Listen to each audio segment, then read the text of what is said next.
கோல் achiever trader சார்பா நம்ம subscriber viewers எல்லாருக்கும் வணக்கம். எல்லாரும் நல்லா இருக்கீங்களா? நல்லா இருக்கீங்கன்னு நம்புகிறேன். இந்த வீடியோவில் நம்ம லாங் டேர்முக்கு ஒரு ஸ்டாக்கை வந்து சொல்லுங்கள் அப்படின்னு நம்ம சப்ஸ்கிரைபர் கேட்டிருந்தாங்க.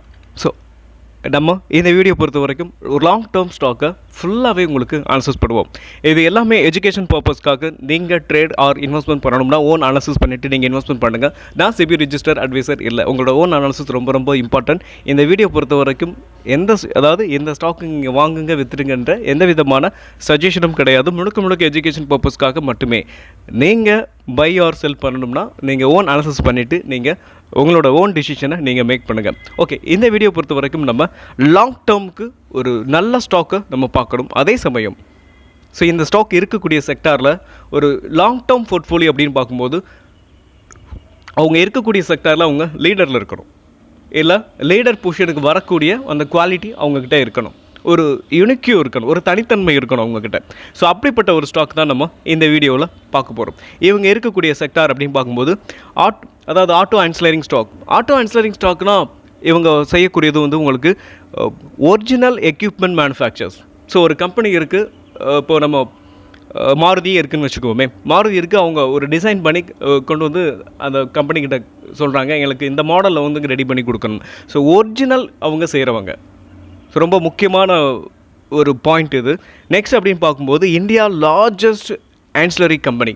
ஸோ இது நெக்ஸ்ட் அப்படின்னு பார்க்கும்போது ஸோ இந்தியாவில் மட்டும் கிடையாது, is almost the world largest manufacture of exterior rear view mirror dominate market share. So next and is the leading global player. So வேர்ல்டுலையும் இவங்க one of the player in இங்கே பாருங்களேன், and is a leading global player in polymer based interior and exterior model. Polymer based interior அப்படின்னா, பாலிமர்னால் அந்த காருக்கு உள்ளே பார்த்தீங்கன்னா உங்களுக்கு அந்த முன்னாடி அந்த டிரைவிங் ஷீட்டுக்கு முன்னாடி இல்லை இன்டீரியராக இருக்கட்டும், இல்லை மிரராக இருக்கட்டும், உங்களுக்கு மாடலாக இருக்கட்டும். ஸோ இப்படி இதுதான் பாலிமர். எப்படி சொல்லுவாங்கன்னா மாடல் அண்டு பாலிமர் ப்ராடக்ட் அப்படின்னு சொல்லுவாங்க. ஸோ உள்ளே இருக்க இன்டீரியர் டெக்கரேஷன்லாம் இருக்கும் பார்த்தீங்களா, அதைத்தான் நான் உங்களுக்கு லாஸ்ட்டில் நான் அந்த பிக்சர்லாம் கொஞ்சம் ஷோ பண்ணுறேன். நெக்ஸ்ட் அப்படின்னு பார்க்கும்போது ப்ராடக்ட் போர்ட்ஃபோலியோ. ஸோ இவங்க இருக்கிற இந்த செக்டாரில் இவங்க வேர்ல்டு வைடாகவும் இவங்க நம்பர் ஒன் பொசிஷனில் இருக்காங்க. அதாவது வேர்ல்டில் டாப் பிளேயரில் இவங்களும் ஒன்று. ஆனால் இந்தியா பொறுத்த வரைக்கும் இவங்க தான் நம்பர் ஒன் பிளேயர். நெக்ஸ்ட் அப்படின்னு பார்க்கும்போது ஸோ இந்த ஸ்டாக்கை பொறுத்த வரைக்கும் இங்கே பாருங்களேன், ஃபஸ்ட்டு ஒரு 8 கிளைண்ட்ஸ்லேருந்து மட்டுமே இவங்களுக்கு ஒரு 56% வந்து உங்களுக்கு ரெவென்யூ வந்துக்கிட்டு இருக்குது. மற்ற இன்னும் நிறைய செக்டார்லாம் இருக்குது, நிறையா பிரிவுகள்லாம் இருக்குது இவங்களை பொறுத்த வரைக்கும். Next ring harness 25%, vision system 15%, next integrated assemblies 8% உங்களுக்கு நிறைய ப்ராடக்டை வந்து இவங்க பண்ணிகிட்ருக்காங்க. ஒரு காரை மேனுஃபேக்சர் பண்ணணுமா, அதுக்கு என்னென்ன திங்ஸ்லாம் வேணுமோ அத்தனையும் இவங்க பண்ணிக்கிட்டு இருக்காங்க. இவங்க அது மட்டும் இல்லாமல் இவங்களை பொறுத்த வரைக்கும் ஒரு 270 ஃபெசிலிட்டிஸ் இருக்குது அக்ராஸ் வேர்ல்டு வைடாக பார்க்கும்போதே. ஸோ 270 ஃபெசிலிட்டிஸ் உங்களுக்கு இருக்குது. ரொம்பவே யூனிக்கான ஒரு கம்பெனின்னு சொல்லலாம். நெக்ஸ்ட் இந்த ஸ்டாக்கை பொறுத்த வரைக்கும் நம்ம இப்போ ரீசெண்டாக பார்த்தீங்கன்னா ஏரோஸ்பேஸ்லேயும் இவங்க என்ன பண்ணுறாங்கன்னா காலடி வச்சுருக்காங்க. இங்கே பாருங்கள், நெக்ஸ்ட் ஏரோஸ்பேஸ்லேயும் இருக்காங்க. நெக்ஸ்ட் வந்து இவங்களை பொறுத்த வரைக்கும் இந்த ரெவென்யூ வந்து எந்தெந்த பிரிவில் எவ்வளோ வருதுன்னு நான் சொன்னேன் இல்லையா. மாடல் அண்டு பாலிமர் ப்ராடக்ட்லேருந்து 46%, இதுதான் உங்களுக்கு அதிகமான ரெவென்யூவாக கொடுக்குது. Next ring harness 25%, vision system 15%, so integrated assemblies 8%, emerging business 6% உங்களுக்கு இந்த ஸ்டாக்கை பொறுத்த வரைக்கும் வச்சுருக்காங்க. ஸோ நான் சொன்னேன் இல்லையா, so located in 270 facilities across 41 கண்ட்ரீஸில் இவங்களுக்கு ஃபெசிலிட்டிஸ் இருக்குது. ஸோ ப்ராடக்ட் பண்ணக்கூடிய ஃபேக்ட்ரி அவங்கங்க வச்சுருக்காங்க. வெறும் டொமஸ்டிக்கை மட்டும், இந்தியாவை மட்டுமே நம்பி இல்லாமல் வேர்ல்டு வைடாக இவங்களுக்கு கிளைண்ட்ஸ் இருக்காங்க. கிளைண்ட்ஸ் மட்டும் இல்லை, அங்கங்கே அவங்களோட ஃபெசிலிட்டிஸ்லாம் இருக்குது. நெக்ஸ்ட்டு பார்க்கும்போது இந்த ரெவென்யூ பொறுத்த வரைக்கும்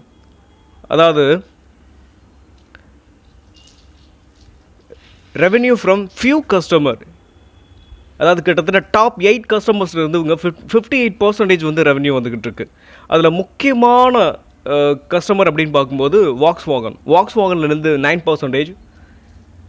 நெக்ஸ்ட் அப்படின்னு பார்க்கும்போது மெர்சிடிஸ் பென்ஸ் 14%. ஸோ நெக்ஸ்ட்டு இவங்க தான் உங்களோட டாப் கிளைண்ட்ஸு. ஸோ இவங்க கிளைண்ட்ஸுன்னு பார்க்கும்போது உங்களுக்கு நம்ம மாருதி சுசுக்கி, டாடா மோட்டார், மஹிந்திரா, ஆடி, ஸோ இப்படி உங்களுக்கு நிறையா கிளைண்ட்ஸ் வந்து வேர்ல்டு வைடாக பார்க்கும்போது இந்த இருக்காங்க. ஸோ இந்த கம்பெனியை பொறுத்த வரைக்கும் ஒரு வெல் நவுன் கம்பெனி. அது மட்டும் இல்லாமல் வேர்ல்டு வைடாக பல நல்ல கஸ்டமரை, டாப் கஸ்டமர்ஸ்லாம் இவங்களுக்கு கிளைண்ட்டாக இருக்காங்க. ஓகே, இந்த ஸ்டாக்கை பொறுத்த வரைக்கும் நெக்ஸ்ட் நம்ம என்ன பண்ணலாம்? ஸோ நெக்ஸ்ட்டு இவங்களோட ஃபண்டமெண்டல் அனாலிசிஸ் எல்லாம் பண்ணலாம். நெக்ஸ்ட்டு இவங்க பிஸ்னஸ் மாடல் அப்படின்னு பார்க்கும்போது பிஸ்னஸ் மாடலில் B2B, B2C அப்படின்னு சொல்லுவாங்க. ஸோ B2Bனா பிஸ்னஸ் டு பிஸ்னஸ், B2Cனா பிஸ்னஸ் டு கஸ்டமர், அதாவது கன்சியூமர்.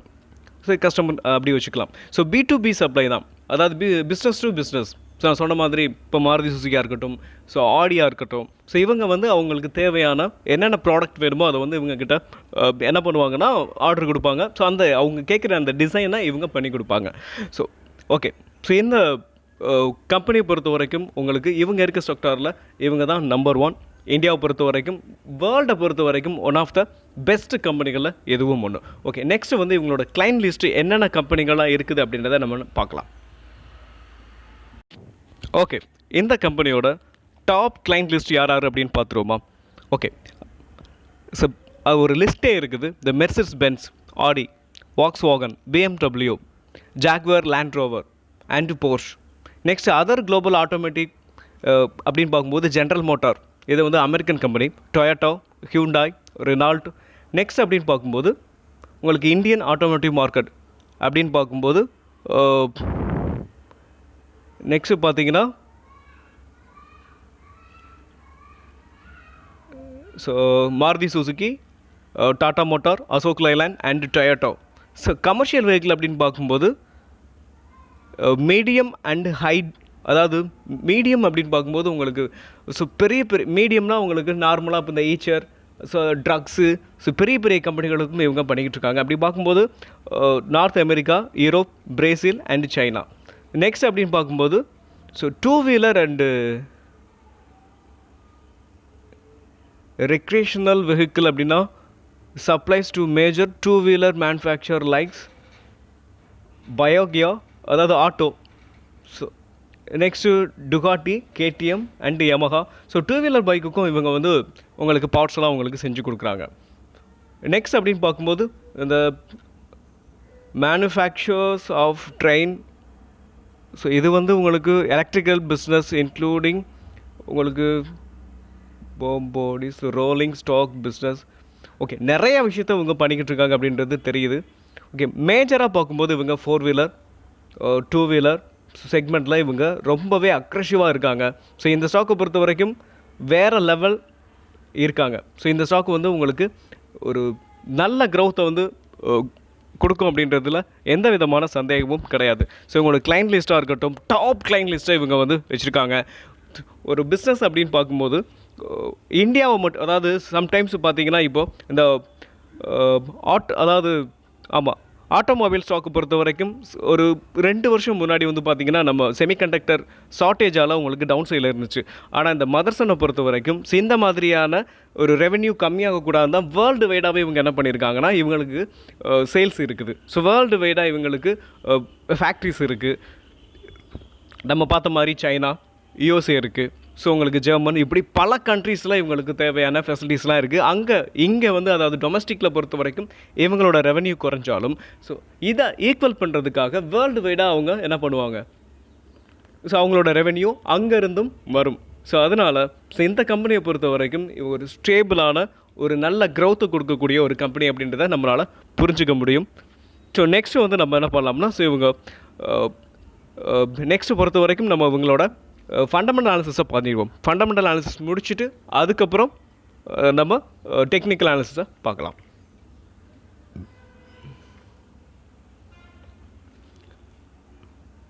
ஓகே, ஒரு நிமிஷம். ஓகே, இப்போ இந்த மாடல் அண்டு பாலிமர் ப்ராடக்ட்னா என்ன?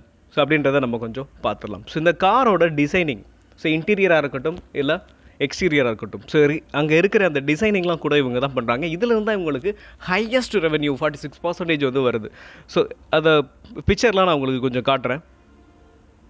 ஸோ நெக்ஸ்ட் அப்படின்னு பார்க்கும்போது, ஸோ இந்த கம்பெனியை பொறுத்த வரைக்கும் பல ப்ராடக்டை வந்து இவங்க என்ன பண்ணிகிட்ருக்காங்க, மேனுஃபேக்சர் பண்ணிக்கிட்டு இருக்காங்க. ஸோ இந்த காருக்கு தேவையான இன்டீரியராக இருக்கட்டும் இல்லை எக்ஸ்டீரியராக இருக்கட்டும், மிரராக இருக்கட்டும், வயராக இருக்கட்டும், இப்படி பல விஷயங்களை இவங்க பண்ணிகிட்ருக்காங்க. இந்த மாடல் பாலிமர் ப்ராடக்ட், இப்படி பல விஷயங்களை இவங்க என்ன பண்ணுறாங்க, ஸோ பண்ணிக்கிட்டு இருக்காங்க. ஸோ வயர்ஸாக இருக்கட்டும்,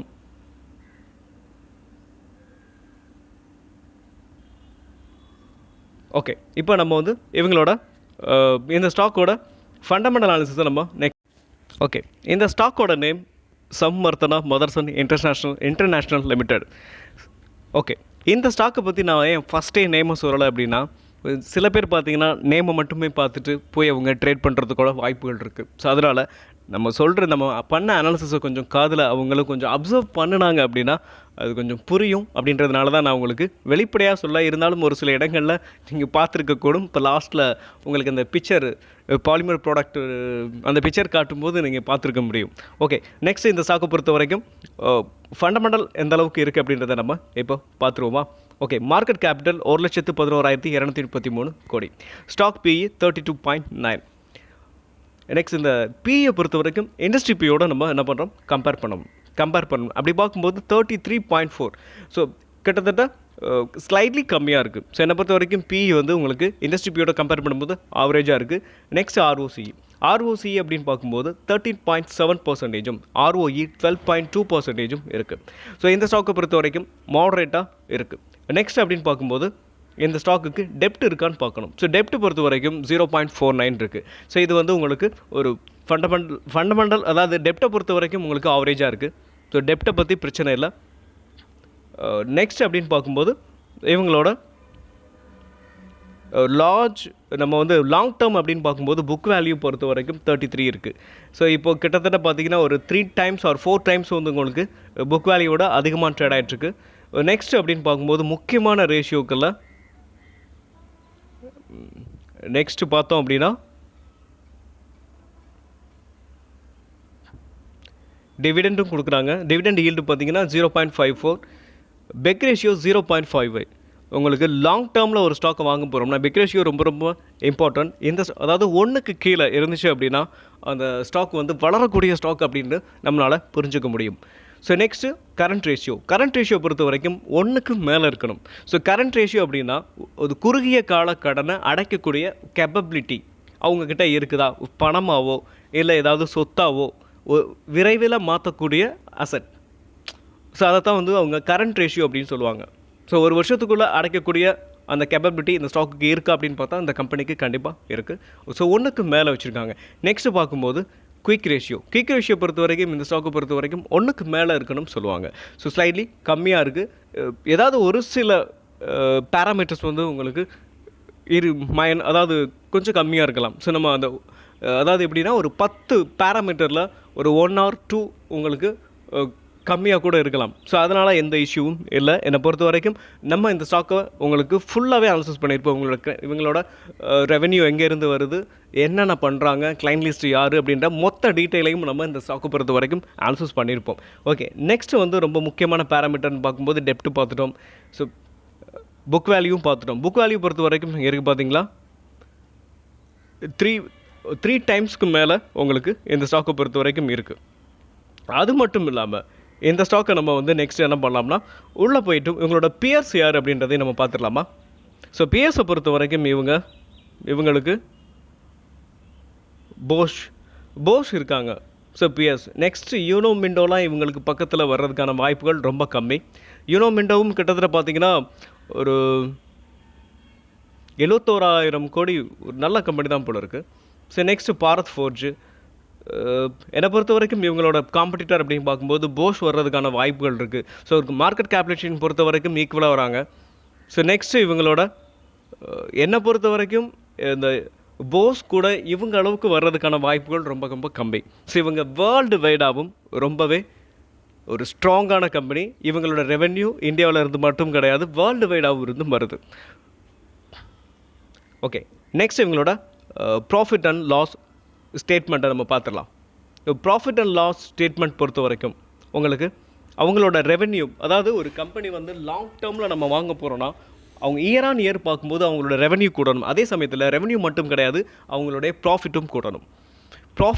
ப்ராஃபிட் கூடுறதோடு மட்டும் இல்லாமல் அவங்களோட இபிஎஸும் கூடணும். ஸோ இந்த மூணுமே உங்களுக்கு க்ரோத்தை கன்சிஸ்டண்ட்டாக உங்களுக்கு க்ரோத்தை கொடுத்துக்கிட்டே இருக்கா அப்படின்றத நம்ம பார்க்கணும். ஸோ அப்படி பார்க்கும்போது இந்த ஸ்டாக்கை பொறுத்த வரைக்கும் 2014 30,414, அப்படியே பார்த்தோம் அப்படின்னா உங்களுக்கு 30,000 34, 37, 42, 56, 63, 60,000 கோடி, 57, 63, 78, 98. இப்போது 2025 பார்த்தீங்கன்னா 1,13,000 கோடி என்ன இருக்குது உங்களுக்கு ரெவென்யூ வந்திருக்கு. ஒரு வருஷம் கூட உங்களுக்கு குறையவே இல்லை பார்த்தீங்களா?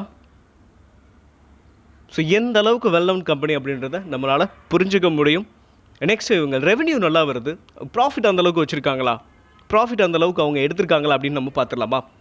அப்படி பார்க்கும்போது நெட் ப்ராஃபிட்டை பொறுத்த வரைக்கும் உங்களுக்கு பாருங்கள் 1,097 கோடி, 1,292, 1,700, 2,172, 2,260, இங்கே கொஞ்சம் குறைஞ்சிருக்கும்.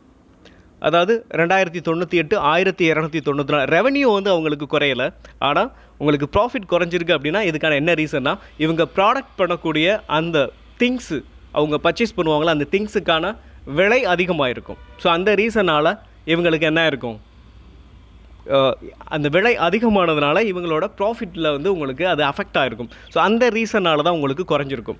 ஸோ அதே சமயம் இப்போ பார்த்தீங்களா ரெக்கவர் பண்ணியிருப்பாங்க. ஸோ இந்த 1,294 கோடியிலேருந்து 1,569, 1,100 இந்த டைம் வந்து என்னை பொறுத்த வரைக்கும் இந்த செக்டாரே உங்களுக்கு வந்து டவுன் சைடில் போயிட்டு இருந்துச்சு. நெக்ஸ்ட் அப்படின்னு பார்க்கும்போது இப்போ கரண்ட்டாக பாருங்கள், ஸோ 3,000 கோடியிலேருந்து நெக்ஸ்ட்டு 4,116 கோடி. ஸோ ஏன் உங்களுக்கு கன்சிஸ்டண்ட்டாக உங்களுக்கு ப்ராஃபிட்டையும் உங்களுக்கு என்ன பண்ணியிருக்காங்க, இன்க்ரீஸ் பண்ணியிருக்காங்க. நெக்ஸ்ட் இபிஎஸ் அப்படின்னு பார்க்கும்போது ஏர்னிங் பர் ஷேர், அதாவது இந்த கம்பெனியில் இருக்க ஒரு அப்ராக்சிமேட்டாக வச்சுக்கோமே, இந்த கம்பெனிக்கு ஒரு 5 லட்சம் பங்குகள் இருக்குன்னா அதில் 5 லட்சம் பங்குகளில் ஒவ்வொரு பங்குகளும் எவ்வளோ சம்பாதிக்குது. ஸோ அந்த ஒவ்வொரு பங்கும் சம்பாதிக்கிறது ஒவ்வொரு வருஷமும் இன்க்ரீஸ் ஆகிட்டே போகிறோம். ஓகே, இபிஎஸ் அப்படின்னு பார்க்கும்போது ₹1.14 இருந்து இங்கே பாருங்கள், இபிஎஸ் ₹1.14 இருந்து ₹1.29, ₹1.93, 2.25, 2.27, லாஸ்ட்டாக கொஞ்சம் குறைஞ்சிருக்கு. ஸோ இந்த ஜோன் தான். ஸோ உங்களுக்கு ப்ராஃபிட் அடியாயிடுச்சு இல்லையா? நெக்ஸ்ட் அப்படின்னு பார்க்கும்போது இப்போ கரண்ட்டாக மறுபடியும் வந்துட்டாங்க இந்த ஜோன், அந்த ₹3.60. அதாவது ஃபஸ்ட்டு ஸ்டார்டிங் பார்க்கும்போது ₹1 இருந்த இந்த இபிஎஸ் இப்போ ₹3.60 அளவுக்கு வளர்ந்துருக்குது. ஸோ ரெவென்யூவும் கூடி இருக்குது, அதே சமயத்தில் ப்ராஃபிட்டும் உங்களுக்கு இயர் ஆன் இயர் என்ன பண்ணியிருக்குன்னா இன்க்ரீஸ் ஆகிக்கிட்டே தான் வந்திருக்கு. நெக்ஸ்ட்டு வந்து பார்க்கும்போது அவங்களோட இபிஎஸும் இன்க்ரீஸ் ஆகிருக்கு. நெக்ஸ்ட்டு முக்கியமான பேராமீட்டர் அப்படின்னு பார்க்கும்போது பேலன்ஸ் ஷீட்டில் இவங்களுக்கு ரிசர்வ் எவ்வளோ இருக்குது, பாரோவிங் எவ்வளோ இருக்குது அப்படின்றத நம்ம பார்க்கலாமா? ஓகே, ரிசர்வ் அப்படின்னு பார்க்கும்போது இப்போ கரண்ட்டாக நம்ம பார்த்தோம் அப்படின்னா 34,177 கோடி. ஸோ அதே சமயம் இவங்களுக்கு பாரோவிங் பார்க்கணும். ஸோ பாரோவிங் வந்து இவங்களுக்கு இதை பார்க்கலாம்.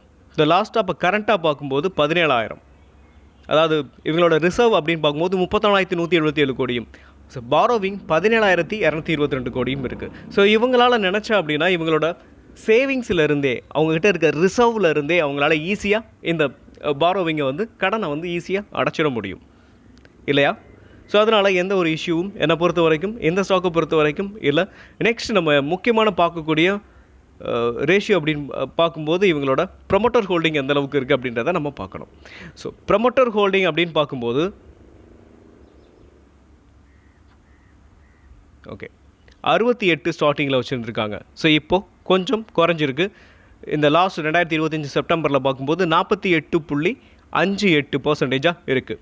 அதே சமயம் எஃப்ஐஐ, இதுதான் உங்களுக்கு எஃப்ஐஐ பொறுத்த வரைக்கும் 11 அதாவது கிட்டத்தட்ட 12% வச்சுருக்காங்க. அதே சமயம் டிஐஐ இங்கே இருக்குது பார்த்தீங்களா, 21% வச்சுருக்காங்க. ஸோ கொஞ்சம் கொஞ்சமாக இன்க்ரீஸ் பண்ணியிருக்காங்க. ஸோ டிஐ பொறுத்த வரைக்கும் பாருங்களேன், ஸோ இந்த 14லேருந்து அப்படியே கொஞ்சம் கொஞ்சமாக இன்க்ரீஸ் ஆகி இன்றைக்கி இது இருக்கிறது 21% இருக்குது. ஸோ பப்ளிக் எவ்வளோ இருக்குதுன்னு பார்க்கலாமா? 18% இருக்குது. ஓகே, இந்த ஸ்டாக்கை பொறுத்த வரைக்கும் இவங்க ரொம்ப ரொம்ப ரொம்ப என்னை பொறுத்த வரைக்கும் வெல் நவுன் கம்பெனி அப்படின்றத நம்ம அனாலிசிஸ் பண்ணதுலேருந்து புரிஞ்சுக்க முடியுது. ஸோ ப்ரமோட்டர் ஹோல்டிங் நல்லாயிருக்கு. ஸோ இவங்களோட ரெவென்யூ நல்லாயிருக்கு. இவங்களோட பிஸ்னஸ் மாடல் இருக்குது. ரெவென்யூவை மட்டும் வச்சு நம்ம வந்து ஒரு கம்பெனி வந்து வெல் நவுன் கம்பெனின்னு சொல்லிட முடியாது. அவங்க அதாவது ஒரு லார்ஜ் கேப் ஸ்டாக், அதாவது லாங் டேர்முக்கு நம்ம ஒரு ஸ்டாக்கை வந்து அதாவது வாங்கணும் அப்படின்னு நினச்சா அவங்களோட பிஸ்னஸ் மாடல் ஃபஸ்ட்டு பார்க்கணும்.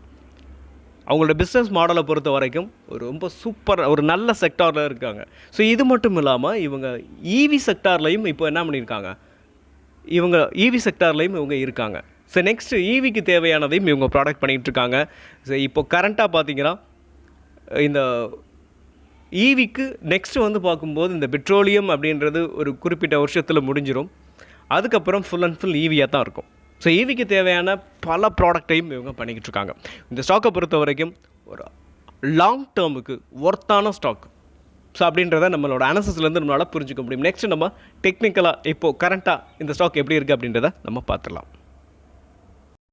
ஓகே ஃப்ரெண்ட், இப்போ மதர்சன் சுமியோட டெக்னிக்கலாக நம்ம இப்போது எங்கே இருக்குது, ஸோ என்ன பொசிஷனில் இருக்குது அப்படின்றத நம்ம இப்போ பார்த்துடலாம். ஸோ மதர்சன் சுமி, ஸோ இந்த ஸ்டாக் நான் வீக்லி சார்ட் எடுத்திருக்கேன். ஸோ இப்போ கரண்ட்டாக பார்த்தீங்கன்னா இதோட ஆல் டைம் ஹை 145. ஸோ அங்கேருந்து இந்த ஸ்டாக் வந்து ஒரு நல்ல ஃபால்லேருந்து இப்போ இந்த ஸ்டாக் வந்து கொஞ்சம் கொஞ்சமாக ரெக்கவர் ஆகி இப்போ கரண்ட்டாக பார்க்கும்போது ஒரு 110 அப்படின்ற 110லேருந்து 100க்குள்ளே, ஸோ இந்த ரேஞ்சில் வந்து இந்த ஸ்டாக் வந்து உங்களுக்கு ட்ரேட் ஆகிட்டுருக்கு. ஸோ இப்போ கரண்ட்டாக நம்ம இப்போ என்ன பண்ணலாம்னா, ஸோ நம்ம சப்ஸ்கிரைபர் அந்த ஒரு காலேஜ் படிக்கிற ஒரு பையன் கேட்டிருந்தாங்க. ஸோ நான் வந்து என்கிட்ட ஒரு 800லேருந்து 1000 ருபீஸ் இருக்குது. ஸோ இதை வந்து நான் மந்த் ஆன் மந்த் அவ்வளோதான் என்னால் இன்வெஸ்ட்மெண்ட் பண்ண முடியும் அப்படின்னு சொல்லியிருந்தாங்க. ஸோ என்னை பொறுத்த வரைக்கும் இவங்களுக்கு இந்த ஸ்டாக் வந்து ஒர்த்தாக இருக்கும். ஏன்னா உங்களுக்கு அக்குமுலேட் பண்ணுறதுக்கு மாதம் அவங்களால ஈஸியாக இருக்கும். ஒரு 5 ஸ்டாக், ஏன்னா ஒரு 1000 ஒரு 500 அப்படின்னா அவங்களால உங்களுக்கு அக்குமுலேட் பண்ணுறதுக்கு வசதியாக இருக்காது. அதே சேம் டைம் இந்த கம்பெனி பெஸ்ட் கம்பெனிகளில் ஒன்று. ஸோ நான் எப்போயுமே சீப்பாகவும் இருக்குது ப்ரைஸு, அதே சமயத்தில் பெஸ்ட்டான ஒரு கம்பெனியாகவும் இருக்கணும் அப்படின்னு டிசைன் பண்ணேன். ஸோ அதில் எனக்கு கிடைச்ச ஸ்டாக்கில் இது ரொம்ப ரொம்ப இம்பார்ட்டண்டான ஒரு ஸ்டாக்குன்னு நான் பார்க்குறேன். ஓகே, அதே மாதிரி நம்ம சப்ஸ்கிரைபர் இன்னும் சில பேர் கேட்டிருந்தாங்க லாங் டேர்முக்கு ஸ்டாக் ஏதாவது சொல்லுங்கள், அனாலிசிஸ் பண்ணுங்கள் அப்படின்னு. ஸோ என்னை பொறுத்த வரைக்கும் இது பெஸ்ட்டான ஒரு கம்பெனிகளில் இந்த கம்பெனியும் ஒன்று. ஓகே, இப்போ கரண்ட்டாக பார்க்கும்போது இந்த ஸ்டாக்கை நம்ம ஒரு எஸ்ஐபி அப்படியில் வாங்குறதா இருந்தால் நம்ம என்ன பண்ணலாம்னா தாராளமாக இங்கே கன்சிடர் பண்ணலாம். அதே சமயம் ஸோ இப்போ கரண்ட் மார்க்கெட் ப்ரைஸ்லையும் நம்ம என்ன பண்ணலாம்னா அக்குமுலேட் பண்ணலாம். ஸோ இங்கேருந்து இந்த ஸ்டாக் வந்து மேலே தான் போக போகுது. மேலே போகிறதுக்கான பாசிபிலிட்டி தான் இது வெரி வெரி ஹை. அப்படி மேலே போகும்போது கிட்டத்தட்ட பார்த்திங்கன்னா இது நெக்ஸ்ட் இதோட ரேலி வந்து ஒரு 140லேருந்து 160 வரைக்கும் போகும். போயிட்டு அகைன் மறுபடியும் கீழே வந்து அகைன் மேலே தான் போக போகுது. பட் அடுத்த டார்கெட் அப்படின்னு பார்க்கும்போது அங்கே போயிட்டு அகைன் மறுபடியும் கீழே வரலாம்னா ரொம்ப வராது. இப்போ ஒவ்வொரு தடவையும் இந்த ஸ்டாக்கை பாருங்களேன். ஸோ எவ்வளோ தூரம் கீழேயே வந்தாலும் இந்த ஸ்டாக் மறுபடியும் ஒரு க்ரோத்தை தானே கொடுத்துருக்கு. அப்படி கீழே வரும்போதெல்லாம் நம்ம என்ன பண்ணோம்னா அங்கே ஒரு பல்க் பையிங்கை நம்ம பண்ணிக்கிறலாம். ஸோ இந்த ஸ்டாக்கை நான் வந்து மிஸ் பண்ணேன். இந்த 40 ரூபா இருக்கும்போது இந்த ஸ்டாக்கை நான் வாங்கிட்டு ஒரு 50-60 ரூபா வரும்போது விற்றுட்டு வெளியில் வந்துட்டேன். அதாவது 2022-23. ஸோ அதுக்கப்புறம் இந்த ஸ்டாக் ஒரு நல்ல க்ரோத்தை கொடுத்துருக்கு. ஸோ நான் இதை மிஸ் பண்ண ஒரு ஸ்டாக். ஓகே, நெக்ஸ்ட்டு இந்த ஸ்டாக்கை பொறுத்த வரைக்கும் டெக்னிக்கலாக பெரிய லெவல் நம்ம எதுவும் பார்க்க தேவையில்லை. ஏன்னா லாங் டேர்ம் அப்படின்னு பார்க்கும்போது நம்ம வாங்கினதை இருந்து ஒரு நீங்கள் இப்போ கரண்ட் மார்க்கெட் ப்ரைஸில் நம்ம வாங்குறோம் அப்படின்னு பார்த்தீங்கன்னா நெக்ஸ்ட் அது வந்து அடுத்த லெவலுக்கு இன்னும் கீழே வருதுன்னா அங்கே நம்ம தாராளமாக இன்னும் கொஞ்சம் நிறையாவே அக்குமுலேட் பண்ணலாம். ஒரு பல்க் பையிங்க அங்கே நம்ம பண்ணலாம், பணம் இருக்கிறவங்க. ஸோ அதை நம்ம பண்ணலாம். ஓகே, நெக்ஸ்ட் இந்த ஸ்டாக்கை பொறுத்த வரைக்கும் ஒரு நல்ல ஸ்டாக்கு நீங்கள் வந்து இதை கன்சிடர் பண்ணலாம். ஓகே, மீண்டும் ஒரு நல்ல வீடியோவில் உங்களை சந்திக்கிறேன். அதுவரை நன்றியும் அன்பும்.